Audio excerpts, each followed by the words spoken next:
stuff like the names and the colors, I've just learned that it does have a factor, but it shouldn't be something that is just, you have to have these. Yeah, you have to have these. Yeah. Follow the Leader features dynamic women entrepreneurs and their journeys to becoming a success in business. This podcast is an inspirational space for entrepreneurs, future entrepreneurs, and thought leaders as they share their keys to success. I am Chanel Christoph Davis, the CEO and founding partner of the largest woman and minority-owned sales tax advisory practice in the country, Davis & Harmon, LLC.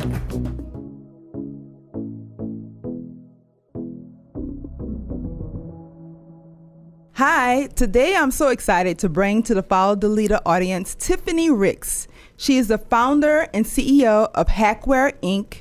Hacware prevents enterprise email hacking by learning employee behaviors and training the employee to increase cybersecurity awareness. In 2019, Mrs. Ricks led Hacware, Inc. to be recognized as a rising star.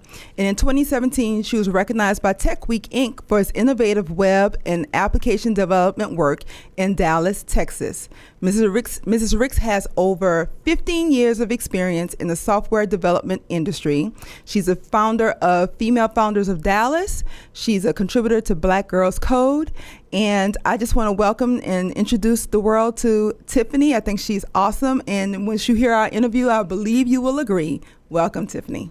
Thank you. Thank you so much for having me. Yes. So we have bumped into each other several times, right? Over the past, I guess, couple years. Yeah. I've seen you and observed you, from afar, and I thought that you were so amazing. Thank you. So I like the fact that you guys have, launched this business. You've been in business for 2 years, correct? Yeah. And what I like about it is that you have a very specific niche. I think one of the things that software and technology firms suffer from, and when I talk to women entrepreneurs and I mentor them, I always talk about this, is they want to be a bit of everything to everybody. And I think that what sets you off and sets you out in the crowd is that you're so tailor focused on this niche of cybersecurity awareness in the email realm. If that summarizes what you were thinking. Absolutely. And I get it now. So I get the idea of having a specialty and a focus now. But in the beginning, I was one of those companies that wanted to do everything. Okay. And it was because we were bootstrapped.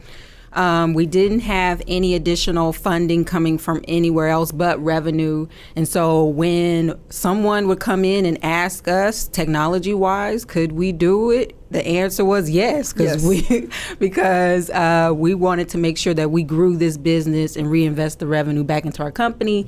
And we were afraid to just focus solely on one thing. Okay. But I do realize that as time went on, that is really what helped us to get better and bring on bigger clients, was having that focus. Absolutely. Yep. I think that's one of the top mistakes businesses make. Yep. Is that they fail to specialize. So when did you make the pivot, and what was the aha light bulb moment when you were like, okay, I see what we need to do?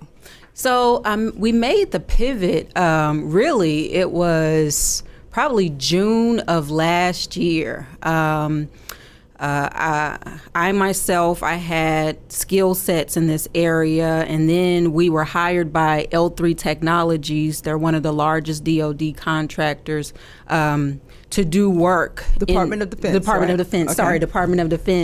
to do this work. And I wanted to make sure that we were able to do a good job at that. So we really just focused on this client, making this client happy. And then I started building up my team more and more in this area. And so it just naturally happened. Okay. Where once we were done with that contract, we all were excited about being in this space, and we really didn't want to do anything else. Gotcha. And so that's where the specialty happened. We enjoyed that work, and just we were tired of trying to do something one contract, One-offs. and it was making the team crazy. So really. the specialty kind of found you. It found us. Really. Wow, Yeah. that's pretty cool. Yeah. So talk to me about how, since you guys have, because I've been on your website and it's very clear Yes. about what you do. Yes. So, unless you're just really pitched from someone who's trying to get you to fit another need that's outside of the realm, if they visit your website, you can clearly understand where you fit in their space. Right. What have you seen difference in business development since you've made that shift and changed your collateral and your branding to support that new focus? Yeah. So ever since we've been focused on this product where we are looking for finding those insider threats and trying to prevent a data breach from happening, ever since we've just solely focused on that, we get requests from other companies to maybe build a mobile app, but that is not where we see a bigger opportunity. So our focus, we're putting all of our bets, all of our chips, everything into this insider threat thing because, and the reason why is because it is a big problem. So like 94% of businesses, when a data breach happens, it is started through a email hack, what's called a phishing attempt. 94% of them have started from that. And one data breach, and we're talking about a Fortune 1000 company, cost the company $7.9 million. So that's one. So this is a huge problem. Businesses are facing it every day. And we wanted to just put all of our focus on that versus mobile development when they can hire any company to do a mobile development. You could hire a team. You can buy a tool that would create a mobile app for you. So we really want utilizing our skills to our advantage, and that's what we're doing here with this product. Awesome. So you kind of I guess jumped the shark a little bit and talked about your product. I want to bring that in a little bit later. That's okay. Not sorry, but just you talked about it. We'll revisit and circle back around and talk about it a little bit more. I just wanted to just spend a little bit more time here because we're specialized in very niche as well. Our focus is strictly sales and use tax. So we will take care of a company end to end in the sales and use tax realm. And like similar to what you just said, we get pitched opportunities all the time. Like just when they find out, as soon as we say the word tax, that they're off and they're not listening to the rest of what we're saying. So we've been very, very vigilant and clear about our focus, and internally it's given us kind of a guiding, almost like a guiding light to how we are going to get to the end of where we're trying to go. What safeguards have you put in place in your business to make sure that you don't go off the rails and start accepting, projects to build, new websites for other people and stuff like that? Really, it's all in our talent. So all of our engineers they are focused on, or their skill sets are 100% focused on cybersecurity. And in the work that they have done on mobile development, they haven't done it in some time, and technology changes so much. And so I guess the safeguard is we just haven't paid attention to those other areas of software development. So if we get hired, or if someone wants to hire us, I can't confidently say that we could execute your product the way you want, because we haven't touched that technology in months or almost a year in June. And so we wouldn't be a good hire. And then the other thing is we've built relationships with other companies that have that skill set, where it's very easy for me to recommend them to another business owner. So really the safeguard is we're just not entertaining it because our skills aren't there.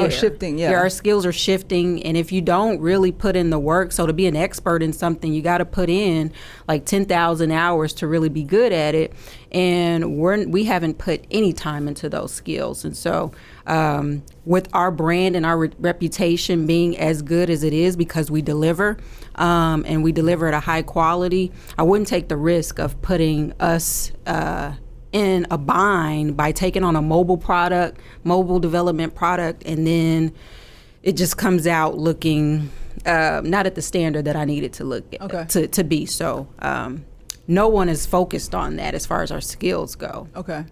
I'm smiling so bright when you talk, because I think you don't realize how many people you're helping that's watching this podcast right now. Good. I hope so. Because so many people want to be generalists because they really believe that's the opportunity. Is to be everything to all people. And so really what you've really demonstrated here is that and we go to a lot of conferences together, and I sit across a lot of IT companies and I hear their pitch. Yeah. And then I hear the diversity professionals talk behind the scenes about how if they hear one more IT group's pitch about how they can build and do anything, they're going to scream. Yes. So I think what you've done has really, it's just brilliant. I'm just amazed that you got there so fast, because 2 years, that's pretty good. Yeah, we've made a lot of mistakes, but that was one thing that I would hear from in the beginning. I would hear from potential customers is, so how are you different? Because I get pitched all the time about a custom software development company or a custom company that can build websites. I get that all the time. How are you different? And so the only differentiator at that time for us was our skills, our quality of work and the customers that we worked with before. That was it. Yes. Which is not a differentiator. Which isn't a differentiator. Exactly. So I would just try to rack my brain and try to figure out how we can provide some sort of show them how we were different, and I could never come up with it. And once I was able to really focus and really show, okay, we only do this. This is our specialty.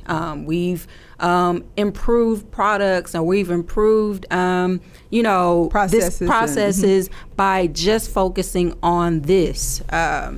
And we're not driving ourselves crazy. Yes, trying to do everything and be everything to all people. Trying to do everything and trying to make sure that when this customer comes in, we all know we got to do some research and just to get up on it. And we were unhappy doing that. So how big is your team now? So we have 10 engineers. Okay. And we're looking to grow, but right now we're at 10. Okay. Cool. Yeah.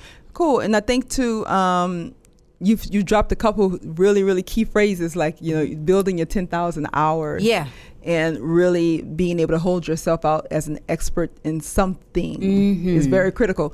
And also I think once you have established that expertise, you can really, your marketing collateral almost writes itself. It's so much easier. Oh my gosh. Right? It is so much easier because the messaging across everything is the same. Yes. It's so consistent. It's so consistent. It's so, just like I was able just to spit off some stats on cybersecurity, is because that's all I'm focused on. That's all your brain is focused on. Yeah, that's it. You're keenly attuned on what's happening in the industry. And then that's it. And so, with marketing, with speaking on panels. I love it. I could just focus on this one area, and I don't have to try to think about, now they want me to speak on web development. I got to try to do some research on this area to see what's hot and what's what can I say in this area when it's too much to try to keep up with. And I've also heard a lot of people who have specialties or areas in cybersecurity. What's unique about your specialty is that you're kind of approaching it from a approach of let's stop it from happening, right? As opposed to what's going to happen, how do we monitor when it happens, and how do we clean it up after it happens. You're really trying to get ahead of before it even happens. Right. So now I want to talk about your product. Yeah. So your product is really cool. Yeah. So we're focused on, before. So the number one way that a vulnerability typically happens is due to some sort of human interaction. So the human has either clicked on a link, or there's some sort of physical breach that's happened where they've written their password down, and someone can take that and create some sort of cybersecurity vulnerability. But it really starts with the person. And so this idea, or this previous idea, that we would build technology to sort of stop the phishing emails to actually come in the box, or this idea that we would create a firewall that we would prevent all of this negative stuff from getting into the company, is no longer really working, because cyber criminals, they're getting super sophisticated and they are getting past all of these safeguards. So you really got to start with the person. You really got to start with educating your team to make sure that once they are faced with a potential hacking attempt, that they know how to prevent this from happening. Yes.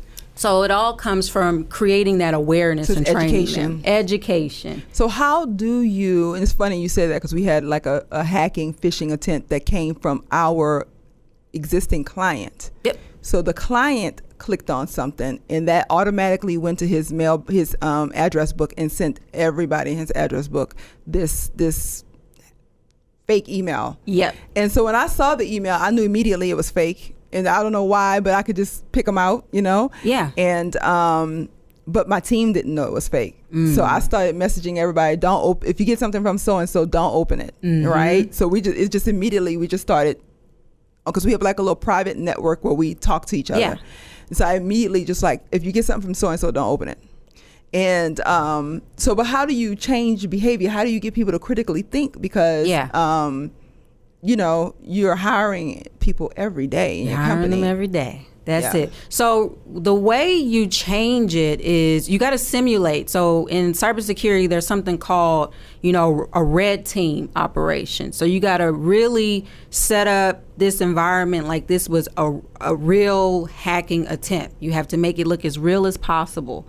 And so with our product, what it does is it uses the same technology. So hackers are using artificial intelligence to really make those emails look realistic. So our product is doing that same thing, where it's using artificial intelligence to make it look like a real email that a hacker would send. And then it tests them. So if they click on something that they're not supposed to click on in that email, if they download an attachment, then now they're aware that they've made this mistake. And so the goal is to keep reinforcing those behaviors. Gotcha. So you keep testing them, you train them, you test them, you train them, you test them. And so you're creating this reinforcement. You're creating this reinforcement idea where now that when they get an email, they're going to pause. They're going to think second before they think twice. So they're educated now on what to look for. And the environment is set up exactly like a real hacking email would come in. So now they know, once I get this email, I've been trained that I need to triage it. I need to put it in a folder. I need to send it to this person and let them look it over. I may not be 100% correct. I may not think that this email is a hacking email or it's a regular email. I'm not sure. But let me send it to this professional that can validate it, and then they can tell me yes or no. Okay. So it's really just trying to, those behaviors, learn behavior. Yeah, so you're learning, and then you're testing to see if you actually learned what you were trained on. And then the outcome should show, okay, she's not clicking on these emails anymore. But what our technology does is it increases. So it will try a harder attempt. So it'll adapt based on your behaviors. And that's the same really way cool. a hacker would. They would try this simple message to see if your organization is going to click. And then if they don't get any response, then they're going to try something a little bit more sophisticated. So they're going to keep trying. And that's what this technology is doing. So are you like almost creating a profile for all of your employees to know, Susie Q really has a problem? We need to pull Susie Q into a conference room and talk to her. Yeah, so it does just that. There's a reporting screen where they can see number one, we're predicting. So before we send any test out, we are predicting who's likely to fall for a phishing attempt based on their behaviors. So this allows the company to see, wow, nothing has happened yet, but based on Susie Q's behaviors, she's a prime suspect. She's a prime suspect. And it could be that she is in a outward facing position. Yes. Where she gets a lot of messages. Maybe you're a salesperson. You're in sales, Business HR. development, HR, Yeah. yes. And so she's at a higher risk for a phishing attempt, a hacking attempt. So her vulnerability score is higher. And then you add in her behaviors on these tests. If she's passing them, if she's failing them, the score changes. And so now you can see these group of people, they have these vulnerability scores. It recommends exactly how to train them so they don't. So you do have action plans. Yeah. Oh, cool. Yeah, so it has a recommendations system to tell you exactly what to train them on. Wow. So you're not guessing, because a lot of times organizations, they will have like a quarterly training session where they'll bring these employees in and they'll train them on just broad topics, but it's really not focusing on what exactly does this employee need to know. So it's not tailored. Yeah, it's not tailored. So it should be, so what we're showing the organization is that these groups, this small group needs to learn this, and then it's going to test them. And if they did pass, then okay, we'll move on to something else. Oh, cool. Cool. So I've had, some potential people tell me, well, I don't want to end up on this list because then I may get fired. And it's not that. This tool is really just to identify those who are uninformed about cybersecurity, because cybersecurity is a complex topic. It's ever changing. It's ever changing. And so really all we're trying to do is help the organization see where they need to perform the training and train exactly on a specific topic. And then, protect their organization from a potential breach. Wow. So what is the software called? And it's had a little change. It had a little change. Talk about branding and marketing. Yeah. It's another story. Yes, let's do that. So it is called Hacware Insider Threat Hunting. Okay. And we originally came up with the name for this product as Mystery. Mm-hmm. And the idea behind the initial name was when you think about, I started my career in retail. And so in retail, you have mystery shoppers. And so you have someone under the disguise that they are a customer, but they're really there to test to see if you're implementing the training that the establishment wants. And so you come in as this mystery shopper and you're testing this employee, and then you're taking this information, this analytics, and then you're showing it to the leadership. Yes. And so that was the idea for this product. But and it still does that, but the name had to change because we are a small Hacware. We're a small startup. Yes. And we want to have our product, this Hacware product, to have the same. I want people to think about Hacware in this product as one simultaneously. Yes. I don't want people to think about Hacware and then Mystery, which people may get a little confused. Yes. So I wanted to send one message, just like with with the product and the work that we're doing. We wanted to be laser focused and just focused on cybersecurity. With this product, I just wanted one name to really define this company and then what we're doing. And so we focused, so everything is Hacware. Yes. So you had a launch party for Mystery. I was invited to Mystery. And then you got feedback. Yes. That, okay, why Mystery? What are we doing with the name? Mm-hmm. Okay. Yeah. And so that was key, really, listening to the people that were there, potential customers, taking the questions. So a lot of questions about why did you pick the name, and then a lot of confusion on well, what is mystery and what is Hacware? What are you going to do with those two? Are they separate entities? And so it just created a lot of dialogue. Disconnecting. Yeah. And I felt like our messaging just wasn't clear with regard to that. And so I just decided to consolidate and just have one brand. Okay. So yeah, customer feedback for us is super important. So one thing I've picked up on you is that you act fast. Mm-hmm. You don't wait around and be like, no, I'm going to stick with mystery. I'm going to push this out. This is my vision. I already got the logo. Yeah. You like take in information and you act. Yeah. So that has been something that I've always done. If it makes sense to me, and it's in line with my core values and it's in line with where my goals are, then I don't need to spend a lot of time debating it. So if it makes sense, it doesn't hurt anything, let's go ahead and change it. Yeah, because one thing I think, too, that you can fall into as an entrepreneur is it's your baby. Mm-hmm. You've come up with a logo. Mm-hmm. You already have the color. You've already thought it all through. Yeah. And you're kind of dug in on it. Mm-hmm. So sometimes it's hard to shift. But I think what I've picked up from you, which is a very great trait, is that you are very much taking in information and utilizing it to then make real proactive changes. Yeah, because this is my first company. So I learned, with my first one and two, like first and second venture, I was married to the name. Like I would pick out the name of the business before I really knew about who we were going to target for the market from a marketing standpoint. Okay. So I was so married to the name, and then trying to get focus groups to see what they thought about the name.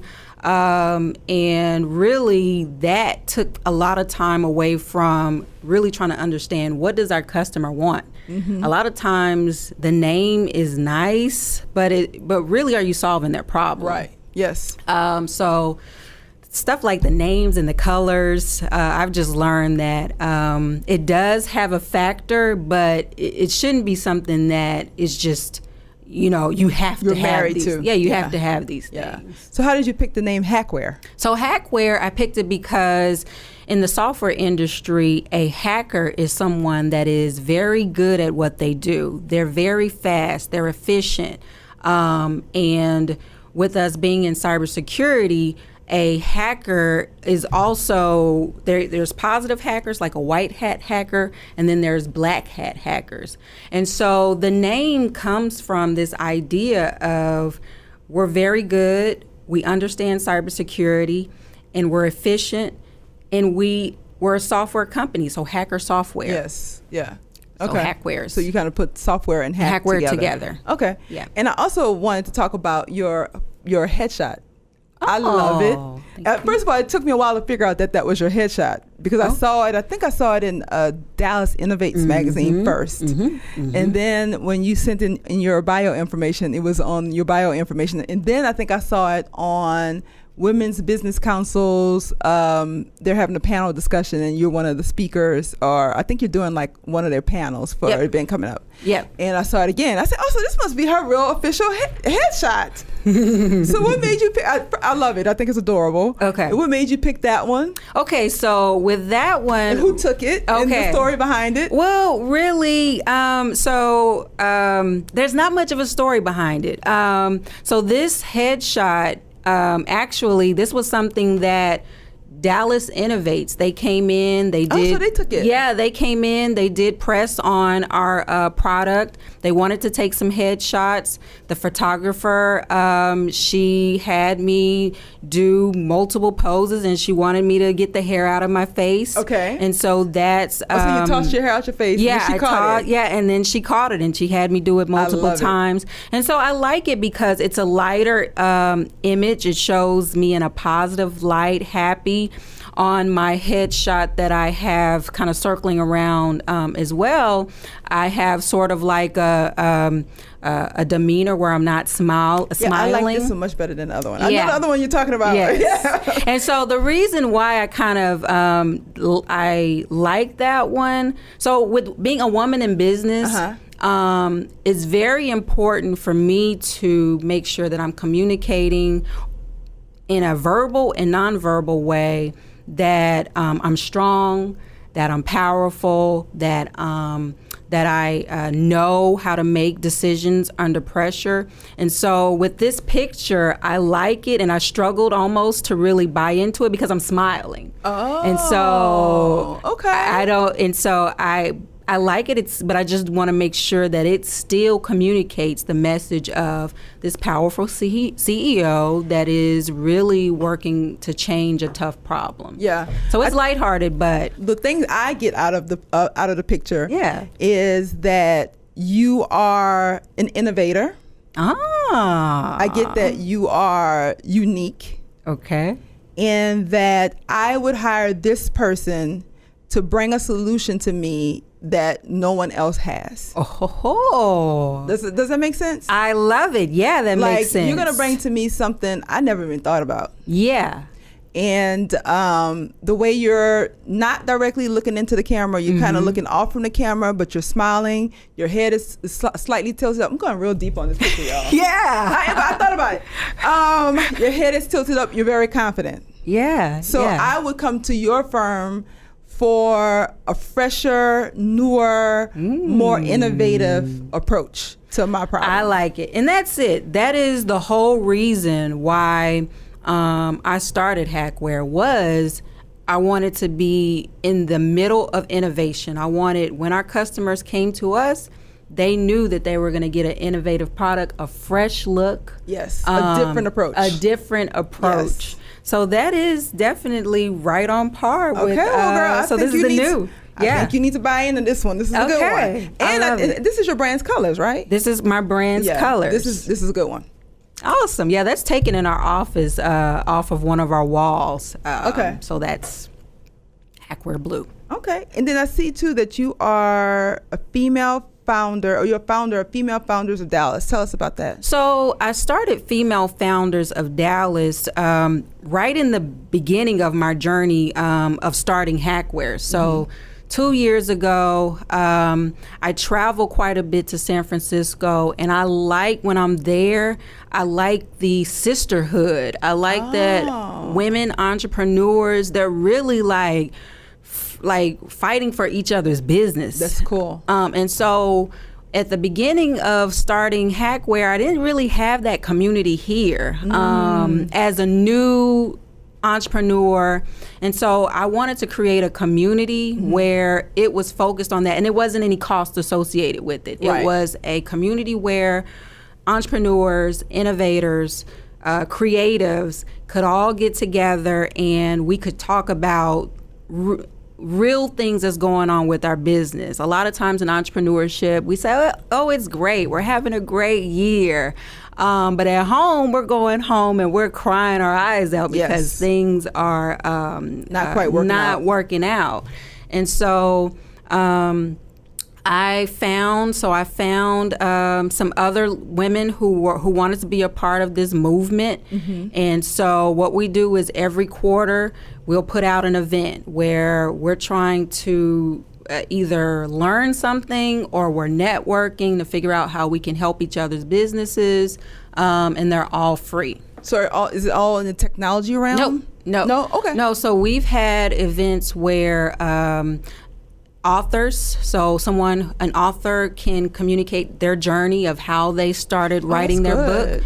And we have people in our community who always wanted to write a book and never have. And so giving them the tools to show them how to do that. We've had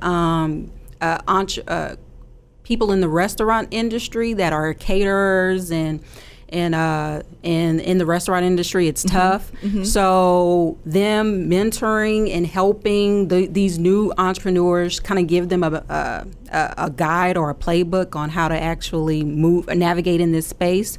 And then, yes, we'll have some tech events as well. But it's really about us just taking off the mask and building true, meaningful relationships. And what have you gained from the Female Founders of Dallas? What has been one of the best things that you've gained from the group? And how long has it been around?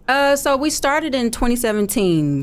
Probably we had our first event in the first quarter of 2017. Okay. And so I've met so many people. Yeah. I've created deep friendships, and I've met people who just wanted to help other entrepreneurs. So men who are inventors, who are investors. I've met different brands who just want to be a part of our community. So it's just been a great way for me to make friends who are on the same journey, because where in my family there's not too many people who want to go on the entrepreneurship journey. It is tough. It's tough, yeah. And so working in corporate America is what their choice is, and so I needed to have a community of people who understood my struggle. Yeah. So that brings me to another question that I wanted to ask. Why entrepreneurship? Why did you feel called to do this? Why not work for, Oracle or, Stick? I see that you were, you worked for several companies before you started Hacware. What made you pivot? Really, it's something that I've always been driven, something that I've always just wanted to do. As a kid, I wasn't really into like Barbies and playing with toys. I was really using my imagination to think of businesses that I wanted to start. My dad was an entrepreneur, so he owned a photography company, and watching him bring on clients and really just use his creative side appealed to me. So in college, I went to school for computer science, but I started my first company while I was in college. Oh, cool. And then that it brought me joy creating something from nothing and trying to get people to buy into it. And then so I started 3 other companies after that. Then I got tired of it, and then I decided tragedy did hit our family, and I decided I need to get a real job now. So stop with this entrepreneurship stuff. Although it does bring me joy, I need to get a 9-to-5. And so I started working for L3 Technologies. And it was great. I enjoyed it. I was able to be creative. I was able to be an entrepreneur. So I was able to still take these ideas and turn them into a reality. But my goal was only to work there 3 years and then go back into entrepreneurship. But then I got married, had kids. And so you have 2 kids? 2 kids, 11-year-old and an 8-year-old. And I ended up staying there, I think, 8 years. I ended up staying there way longer than I wanted to. But it was because of that, and I just felt like, should I really put my family at risk? I want to start a company, and I have these dreams, but should I put them at risk for if this doesn't work out, then we could lose everything. But I was just so unhappy in corporate America. I would be sitting in my car, just having this internal battle of, should I go in here? Oh my gosh, I just felt like I was dying. So I had to make a plan and then decide, okay, I'm gonna leave this and start Hacware. And while I was there, let me make sure that I am clear. While I was working in corporate America, I did start other ventures, but it wasn't full time. And I was in a place where while I was starting those ventures, I was creating a brand. So people knew that she knew how to start a company. She knew my last company, I did sell it. Nice. But now it was like, okay, I need to really just break away and start this company. It's something that I enjoy. Let me get back to what makes me happy. And so, yeah, although entrepreneurship is tough, that is where I'm most happy. That's where you're most happy? Yeah. So I think I would like to ask you, so you've been starting businesses since like literally college, right? And what was your first business in college? So what I did was I worked with restaurants and created a simple way for them to sell items. So you would have these point of sale systems, And a lot of times they didn't have a UI. You would be entering information into like this little black screen. But we created this simple way of checking out customers and transferring funds. Okay. And then, so what ended that business? So this is good because I knew as a young entrepreneur how to build software. So I knew how to build software, but at my first company, I didn't know how to run a business. And so I learned in running that business about sales cycles. And so when I would find a potential customer that would want to buy our software, when they were small, the sales cycle was quick. So we would quickly sell this product and get our funds. Now on the larger ones, it would take time for us. It would take 60, 90 days to be able to get a return, to get your funds back. And so with that, we ran out of money. So just waiting, trying to get through that sales cycle with these larger customers, ran out of money. And it was, and so that was a hard lesson to learn. Yes. But it helps. So every failure that I've had, it has helped me build to on another success. A better company based on that failure.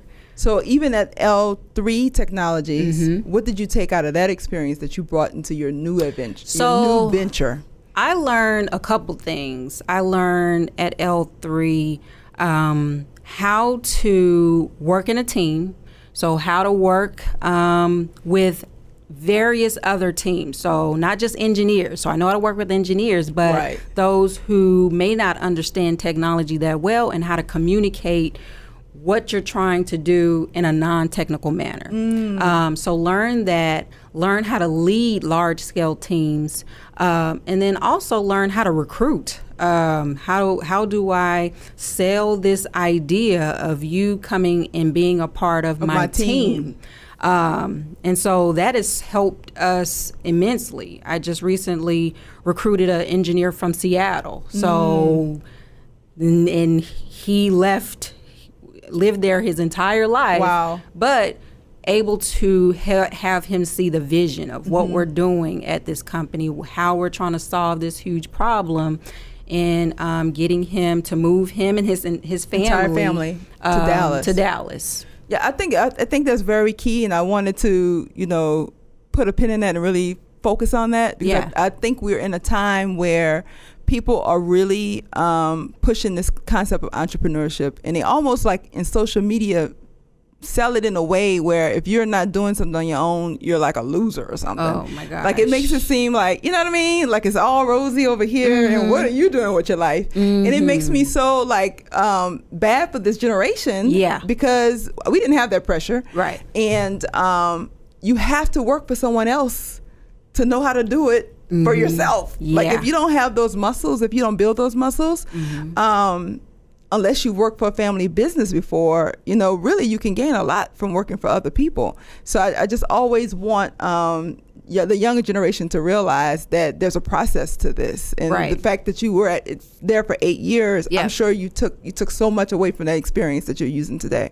Yeah, absolutely. And when we talk about, it's a good thing that there are support for those people like me who love entrepreneurship and knew that it was tough, but and so now you have people that are cheering them on, versus when I first started, people, and even when I started Hacware, people said I was crazy. What are you doing? I just got crickets. We got crickets. Like we got no feedback. Everybody's like, yeah, okay, well. Call me and let me know how it's going. They didn't know what to say. Yeah, so that has changed. That has changed. Yeah, for sure. Yeah. But for those who don't have an idea of what entrepreneurship is like, and they're getting this picture that it is great. It's all good over here. And this is, the lifestyle to live. I think that is a poor message to send. I think it's dangerous. It is dangerous because there's also all these statistics about all the people who have their own businesses, self-employed, how a majority of them are making like 40 and maybe at the most, hopefully they can get to 40,000 a year. Yes. that's an accomplishment if you can, Yes. provide for yourself, let alone building a team and being able to provide for staff is a whole different, level. And we want businesses to come out, people to start businesses with a realistic expectation. Absolutely. And also hopefully for a vision that they're going to grow it beyond themselves. Because that's really the true point of entrepreneurship, is to duplicate yourself and provide for others. So, yeah. Absolutely. So, because it's hard to do something on your own. It is tough. That right there is you get so many no's. You get so many people who will tell you no. They'll tell you in a nice way no. They'll tell you... they'll make it cute, but it's going to still be no. They'll tell you in a rude way no. And it takes a lot of energy and those 10,000 hours. Yeah. To start to figure some things out. And you're like, oh, okay, this is where I should, I keep using the word pivot, but this is where I should, tweak things and change things, and really being a part of organizations such as Women's Business Council. And I'm sure your female founders group is where you're going to get that energy and information to start to figure out how to pull the pieces together. Absolutely. Yeah. So let me see. I think I've gone through all my questions. Well, I think I have one for you. Sure. So I really appreciate you having me here. This is fun. I knew it was going to be fun based on your headshot. I knew. This is a lot of fun, and I think having a podcast is a great idea of really just sharing your own journey, but sharing others' journey. Yes. But I also just want to know, like, why did you choose doing a podcast? A podcast, because it doesn't have anything to do with tax. I mean, because you're kicking, I can't say bad words, but you're kicking, in tax. You're doing well in that. And so tell me, why are you doing a podcast? Well, for one, I'm an avid podcast consumer. Okay. I'm the one in my friend group that's constantly sending out podcasts and telling people to listen to podcasts. I'm like obsessed. For years, about 2 or 3 years, it's one of the ways I really like to consume information. Okay. And I listen to business podcasts. I listen to true crime podcasts. I listen to, girlfriend I listen to all types of podcasts. I just really love the whole media realm. And, really, we joined Women Business Council Southwest, which is a part of a larger network, WeBank, WBENC. And we joined in May of 2016 or 17. It might have been 2017. And then June of 2017, we went to Las Vegas for their national conference. Oh. And I went with my... ride or die, Shante Williams. She is my director of operations. She's my lady. And we literally were like a fish out of water. Okay. It was like 7,000 women there, and we were literally in the middle of the conference space like, oh my gosh, what? Oh, they're going to lunch. Oh. Yeah. Oh, they're about to go to happy hour. Oh, have fun. Oh, what? Y'all have a private reception? Oh, that sounds fun. So I guess, well, let's go back to our room.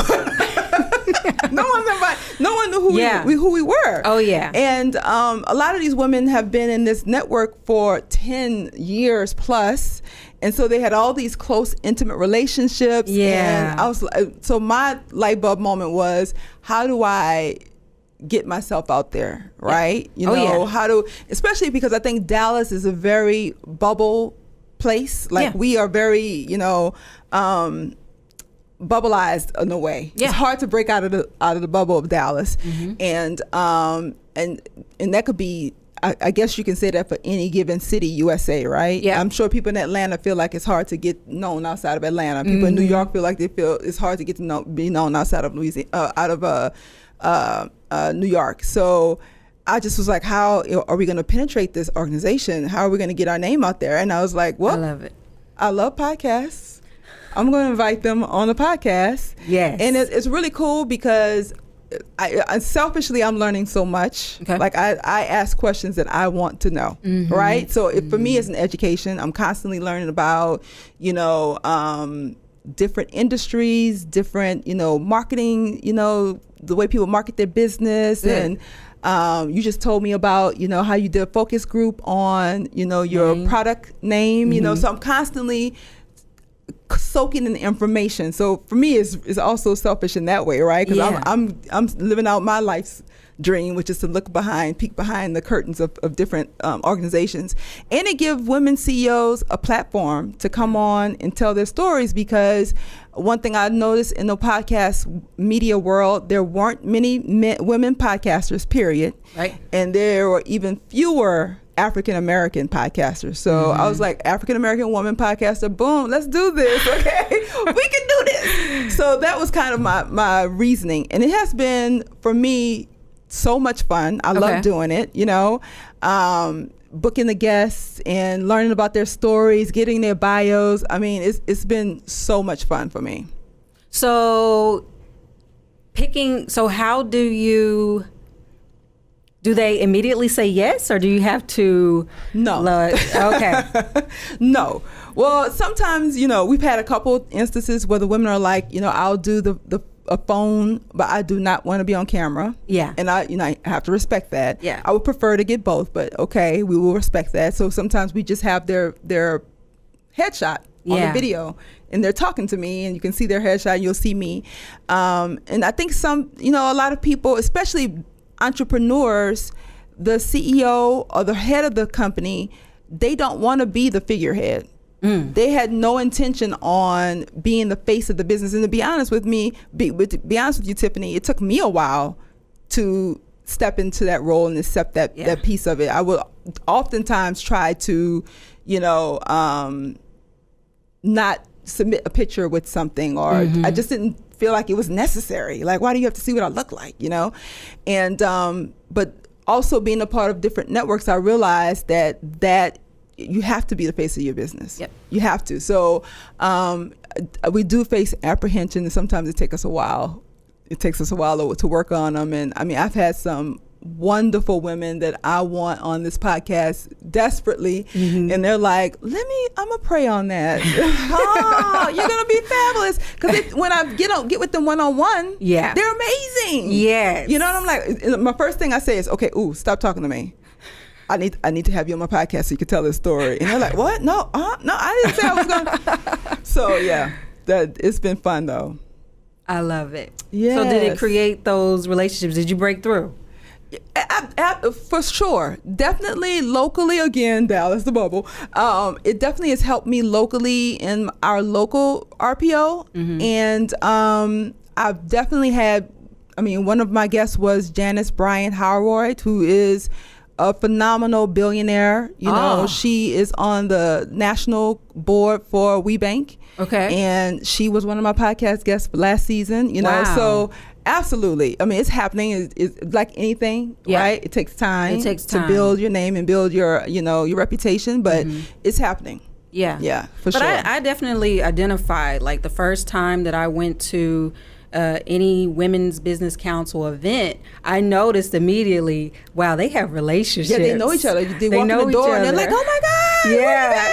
Yeah. And you're like, okay, they're not talking to me. Oh, they're not talking to me. Yeah. So breaking through that has been a journey for sure. Yes. Yeah. But one thing I would say is every time that I saw you were welcoming, you were warm, and you always made me feel like you really were interested in what I had to say. So absolutely. It's been a pleasure getting to know you. Awesome. Same here. Same. And I have a parting question. Question I want to ask you before we end the interview. How do you define a leader? So I define a leader, and it's very simple. A leader to me is a visionary. So you are a visionary. You see what others can't see. And you have to influence and educate and inspire your team to get under that vision. And so that's something I'm always trying to figure out. Really, when I'm religious, when I pray, I'm praying, help me see something new, something different. I want to really have a totally different lens, so I can take this business to a whole different level and influence my team and others to really get excited about this mission. And then also a leader, they are selfless. So they really try to understand their their teammates' needs. And provide that. So it's not that I'm a leader, I'm the queen, I'm the king, and you do what I say.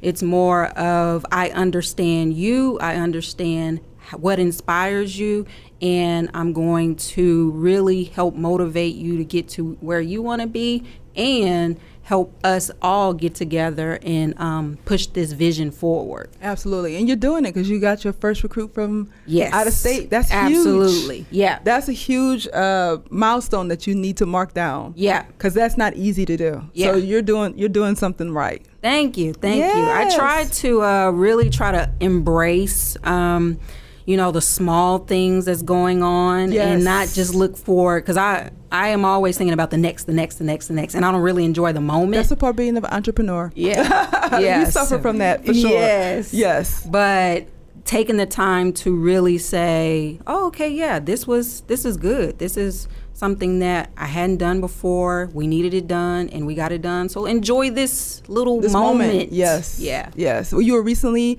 nominated as a Rising Star Award. Yeah. And, so all those things, really make life sweeter. You know that you're heading in the right direction and you're doing the right thing. So kudos to you and your team. Thank you. And what do you do for fun? Oh, man. And I know you love your children, but let's leave the really, kids on. What do I do for fun? I love business. So it's funny, like, I have to really try to make time because I'm just such a workaholic. But when I do make time for fun other than my business is I will, so I love to eat. So I'm looking for a great place to eat, get a great drink. I love to travel. I love the water, so I have to be near the water. That makes me the most happiest. What are you planning for your next trip? So actually going to Costa Rica. Oh, fun. Yeah. Every year we do a couples trip, and so this year we chose Costa Rica. Very nice. Very nice. And then I like fitness, so I will enjoy trying to do a run every Saturday or Sunday. I'll do a 4-mile run. Very nice. Okay. Well, Tiffany Ricks, I will have to say that you are definitely a leader. So thank you so much for being my guest host today on Follow the Leader. And I know that our audience is going to gain so much from this conversation. So thank you. Thank you. Thank you for having me. I really enjoyed this. And I'm a newbie. I'm a newbie in this space, but I'm just happy to be able to share what I'm doing on this journey. And we will also share your social media links and everything. So if people want to, follow you and see how wonderful your company is and where you're going in the future, they can have an opportunity to check you out on all your social media as well. So we will have that in the show notes. All right. Thank you. Thank you.